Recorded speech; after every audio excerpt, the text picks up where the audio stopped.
channel, Craft with Bethany, and this is the very first episode of, or I should say, video for my channel and responding to my brand new Sewing Help Hotline, which is a toll-free hotline that you can call in with your sewing questions. I've got a few. We're going to tackle a couple of them today. I know some of them are sewing related and some are not. They're just really sweet, supportive messages, but I want to play them anyways because they just mean the world to me. But if you have a sewing question and you need help, I've created a free toll-free hotline. It's 1-833-LETS-SEW. I'll put it across the screen here. But if you need to know what that number exactly is, it's 1-833-538-7739. So if you want to call in, you'll hear my voice message. It'll tell you what to do. You'll leave me a voicemail with your sewing question, and then you will see a response here on my channel in a video form answering your question. It's going to look a little different every time because it's going to be based on your question. So when you call in and leave these questions, then I can go, okay, I need to prepare some things, right? So like if I need to show you something a little more involved, I need some time to prepare for that and set up all the things to film that. And then I will film the tutorial, and then I will post it here on my channel. I'll put your name in the title so that you know it's for you. And there's a whole playlist on my YouTube channel where all of these are going to live. So you can just keep checking back. I will do my best to answer them in the order that they're received, unless there's like a really quick one. And some others may take a little more time to answer. But the reason I'm doing it this way is because I know a lot of them are going to need a visual component to be able to answer your questions, whether it's a screen recording of a software or a sewing technique I need to do right at one of my machines. I can absolutely do that. So that is kind of my thought process behind it. So again, I really hope this helps. And of course, if you have a question and you're concerned, like, I don't know if I should ask this, ask it, because I can guarantee you that someone else watching my channel or on YouTube will find the answer to your question and go, I needed to know that. So you're not the only one with a question. And so just please ask it. There's no wrong question here. I'm here to support you. If you would ask me in my DMs privately, think of it the same way. The only difference is I'm sharing the response because I want everybody to be able to learn from it. And this allows me to reach more people. So with that being said, let's listen to our first voicemail. All right, so our first caller is... Hi, Bethany. This is Pam from Pennsylvania. I do not have a sewing question, but I just wanted to call and congratulate you on your new website. And I think it's a fantastic idea. And I also want to wish you a very big, happy, grand birthday this October. Thank you. Bye. Oh, Pam, I love that. Thank you so much for your kind words. You've been very supportive of me over the years. I appreciate you so much. And thank you so much for the birthday wishes. My birthday is October 8th, and I'm turning the big 4-0, and I'm still in denial about it. But, it is what it is. And I think why it feels so monumentous, is that the right word? That might not be the right word. Anyways, why it feels so big, like a big deal, is because it's the same time that my son has left for college. So now I'm an empty nester that's also turning 40. That there's just a lot going on in my life, and some big life changes all at once. And that's what's making it feel bigger. But I really appreciate the sweet messages, the support. It means a lot. So thank you for taking the time to send that message in. Thank you so much. All right, so let's listen to another voicemail, see what else we got. Hi, Bethany. This is Alicia from Arkansas. IG handle is at Craftivity. Just wanted to actually just let you know that I'm very, very proud of your progress. And sometime during the pandemic, I had a question. I think it was on one of your posts, but you were so good about helping and responding, and I found that not all sewists are like that.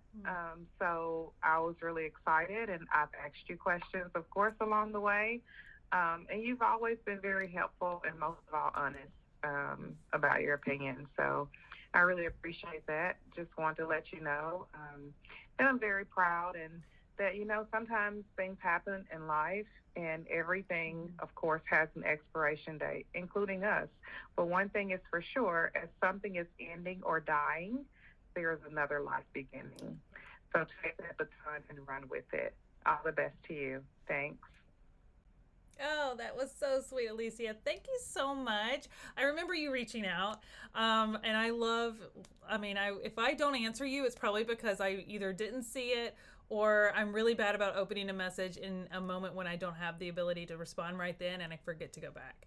I try my best to mark them as unread, so I can remember to go back to them, but that's my ADHD. So if I ever don't respond, please do not hesitate to remind me. I do not take offense to that. Like I honestly need it sometimes. So because I too want to get to all of you and help, whether it's in a comment or a DM or an email or whatever, a one-on-one or through here on the Sewing Help Hotline. So I'm so glad that you and I have connected and been a good support for each other over the last few years. And I want to continue to be able to be that for you. So I'm so glad that you found the hotline, and I appreciate your sweet words. And you're so right. Like, there's a season for everything, and the plan and the path is not always clear.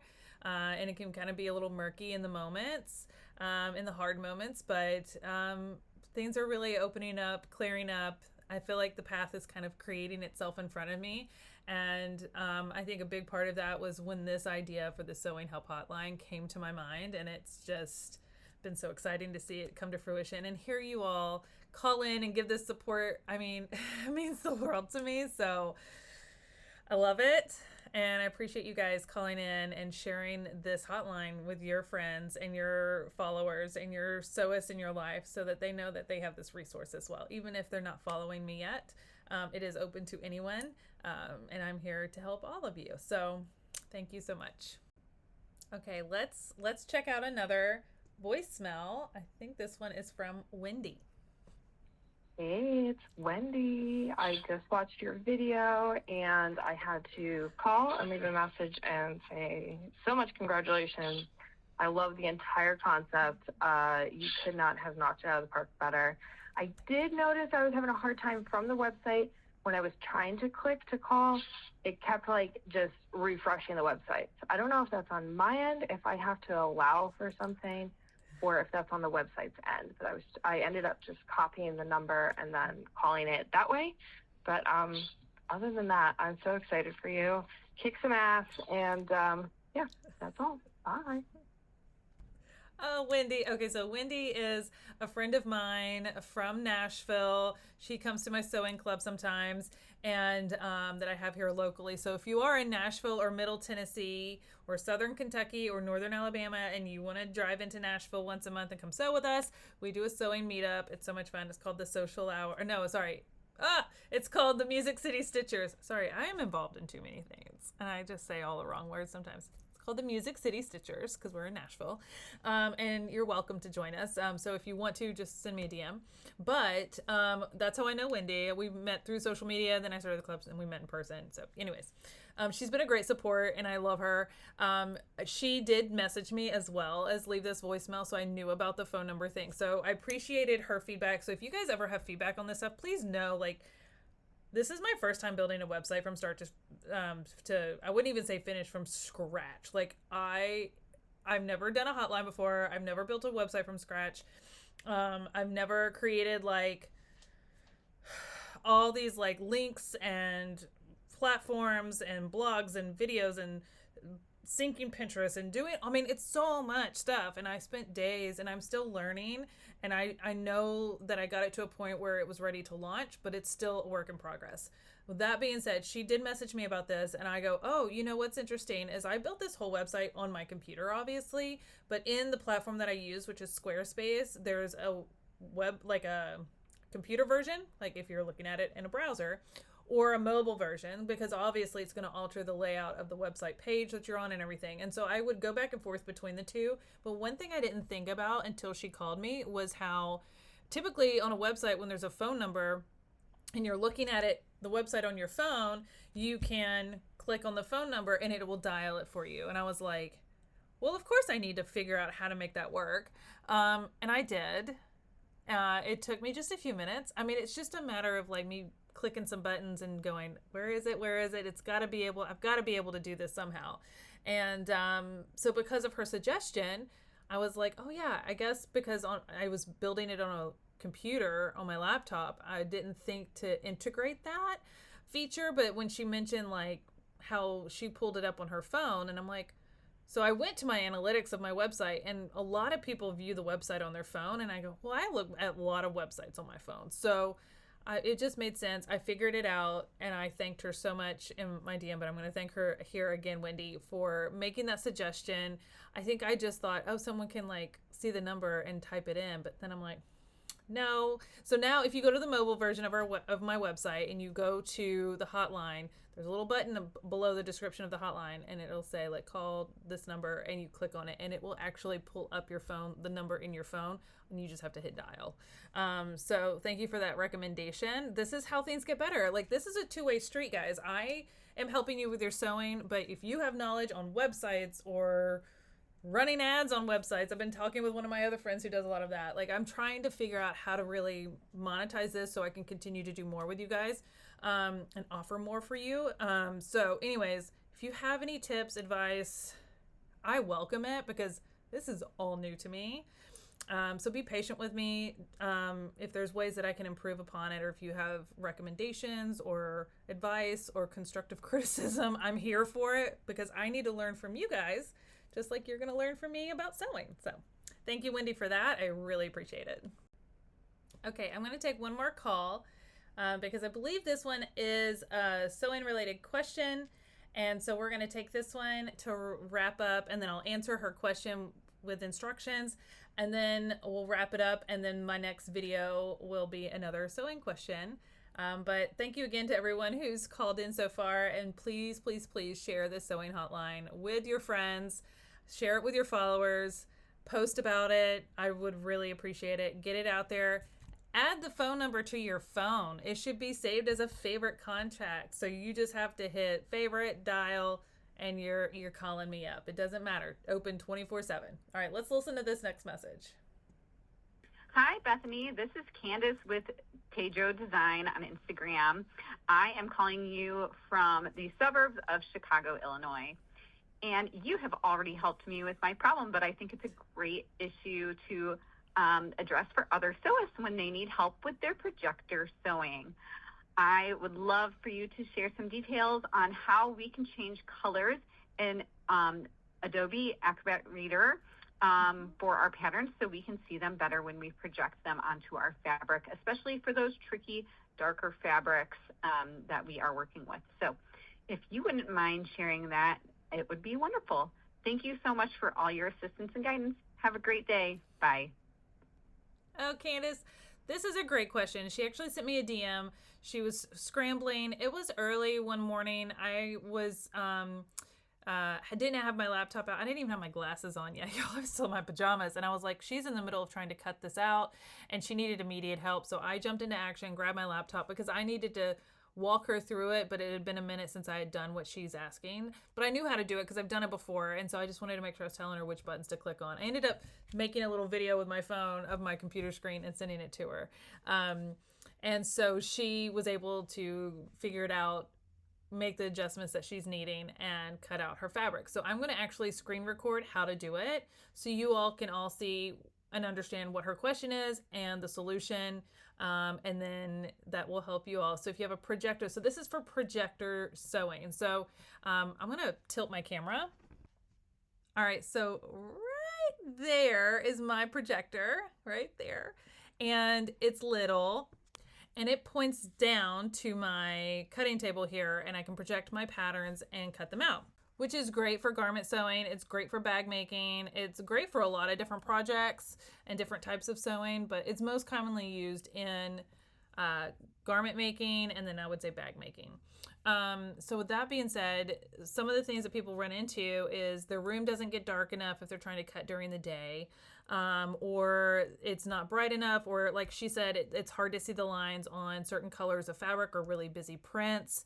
And so depending on how the projector file is set up by the pattern company of the pattern that you're using, it can be a little challenging sometimes, especially if their lines are really thin or they use a lot of colors in their lines.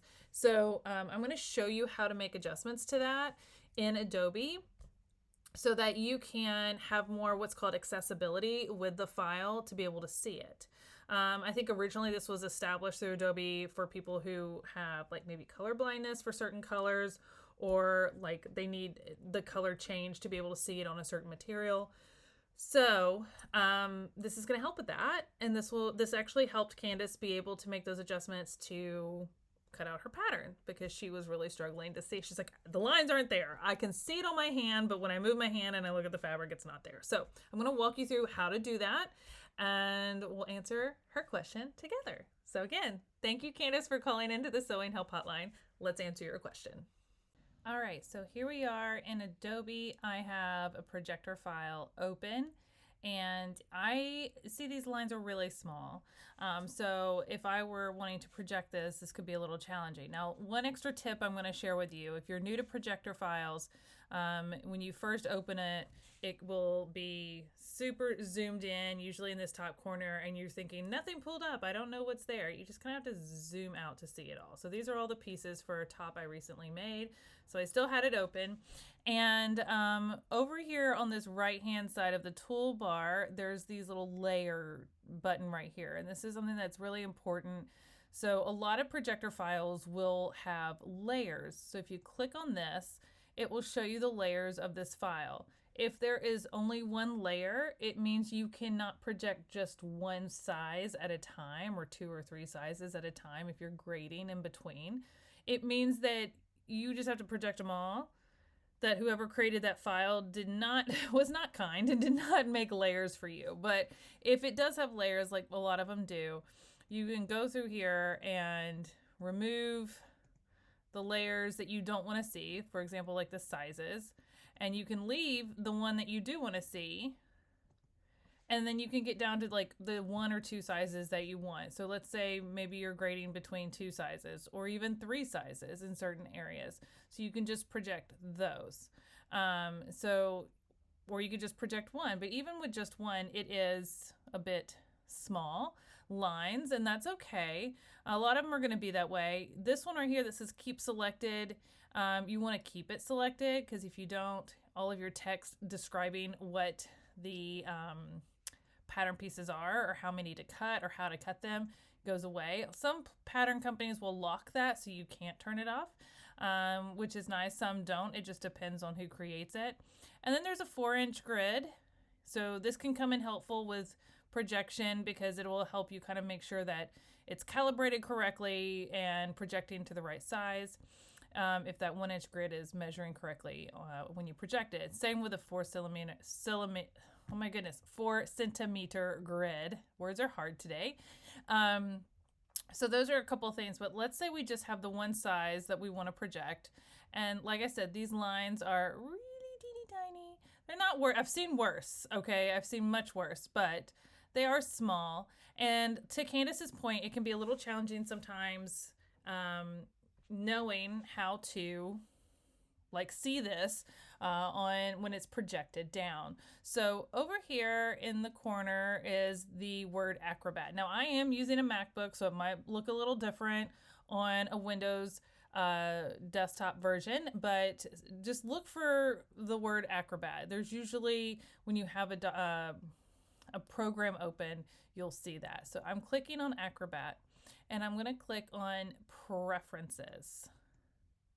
That is going to open up this window here. Again, it might look a little different in a Windows version, but here on Mac, you should have the same options regardless. It just might be in a slightly different order. But it takes me to the accessibility. It went back to this one because this is the one I clicked on last when I was helping Candice last weekend. So it might be on something else, and you just need to like click on accessibility. So click on accessibility, and right here in this top area is where we're going to focus. So right now it's black text on white. What that means, and that's the default, what that means is the text and lines or whatever is in the file is black and the background is white. But there are other options. So I could do white text on black. And if I click OK, now the background is black and all of my lines are white. This could actually be a great option for black fabric when projecting down on that. So again, to change it again, Acrobat, preferences, accessibility. This time I'm going to click on yellow text on black. And that's where you're getting kind of like a neon kind of yellow color. Sometimes that shows up better than white when projected. And then the other preset that they have in place is green text on black. And this one is very bright and very neon. And this one, and then the white with the black is the two that I will flip to if I ever need to. Especially if I'm trying to project in my room during the day, because I have a couple of windows and it's pretty bright even with the shades down, and sometimes it's hard to get it dark enough in my room to see the lines normally, so sometimes I'll make these adjustments for that. But a lot of times I tend to cut at night because I can get it really dark in here and I don't run into that issue. But if we go back to preferences again, to the accessibility area, there is another option here to do a custom color. So you can get pretty creative with this. I mean, you have a whole sliding scale of colors. You have a color wheel. I mean, if you really like pink, we could make it pink. And we do all sorts of things. So we could pick the pink. And let's see how there we go. So now it's pink. So now my lines are pink. So you can make those adjustments as you see fit. You can also change the background. So again, I went to accessibility and I can change the background color to, let's see here. Let's do a fun teal color. We're feeling like an 80s baby. And okay, so obviously that's not ideal because it's really hard for me to see the pink lines on this teal. So you can kind of play with it. But what I would do is pull up your projector, have this projecting, and continue to make these changes directly on the fabric that you're going to be cutting until you find a sweet spot that works for your fabric. So again, you can play around with it, but the standard is black text on white, so that's usually the default. And this is what your file will typically look like when you open it. All right, Candice, I hope that helped answer your question a little more thoroughly and even give you some other tips about how to best use Adobe for projector sewing and using a projector. And I hope this helped answer any questions that anybody else might have had about projectors. They're a great tool and a great resource for garment sewing, bag making, so many different types of sewing. And it can really make things a lot more efficient, cost effective, and not so wasteful printing a bunch of pages for a PDF pattern.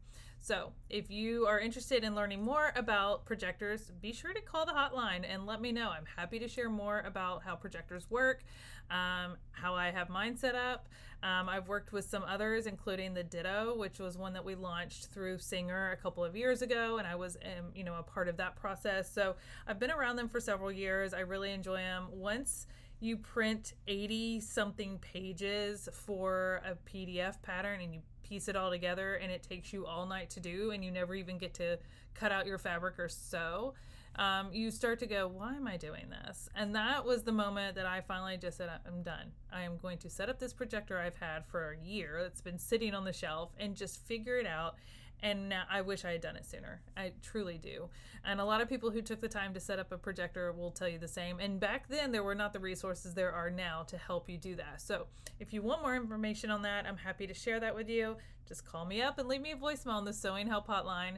I did want to share a couple other things.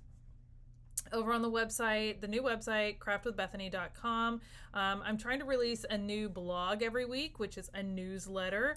And with that is going to be some really helpful tips, free tutorials, projects, all sorts of fun things. And so if you're not subscribed to my newsletter, go over to my website and subscribe. This week on Monday or Tuesday, maybe it was Tuesday, it was October 1st, whatever day that was. I don't even know what day it is. I did put out a new blog post, and in that blog post is a free tutorial for a quilted project that is perfect for beginners if you've never quilted or you're still new to it and you want to get into it. And I'm going to show you the project real quick. It's not a big project, which is nice for a beginner project, but it covers a lot of the typical things that you would run into for quilting, like piecing, cutting, piecing, quilt sandwiching, quilting, binding, finishing the whole thing. And this is it. This is a quilted wall hanging or table topper. I actually have this on my table in my kitchen, and it uses big blocks and it uses small blocks, and then you piece them all together. It walks you through so many tips, teaches you how to use a walking foot, all sorts of things, best tips for lining things up and finishing your binding so it looks nice and smooth all the way across, and giving you the best advice possible. So it's a thorough tutorial with photos, and so you're gonna want to go snag this up. Now, if you got my newsletter, you knew about this blog and knew where to go download it, this free tutorial. And this is free to you. This is one that I made a couple years ago, and I love it because it's great for beginners. And you could repeat this. You do not have to do fall fabrics. You could do whatever fabrics you want, whatever season you want, and it's not huge. So it's very manageable for a smaller machine to quilt it yourself, and maybe a little scrap buster if you've got some fabrics left over from another project that you want to use up. So I just wanted to share this with you to make sure that you know to go over to my website, sign up for my newsletter, and check out my latest blog that has this free tutorial. And you'll get more of those in the near future. So please be sure to continue to share my Sewing Help Hotline on your social media, send it to your friends, call in yourself. The more interaction I have with you guys, and the more we spread the word about this new resource I'm offering to you guys for free, the better, because it's going to allow me to be able to bring in new partnerships and new fun projects and all sorts of things as well. So I want this to continue to grow, and that's going to require you guys participating and engaging with this. This is new territory. I welcome the feedback and support, and I can't wait to answer more questions in the future, and I will see you soon when I do. All right, happy sewing, and thank you for watching. Bye.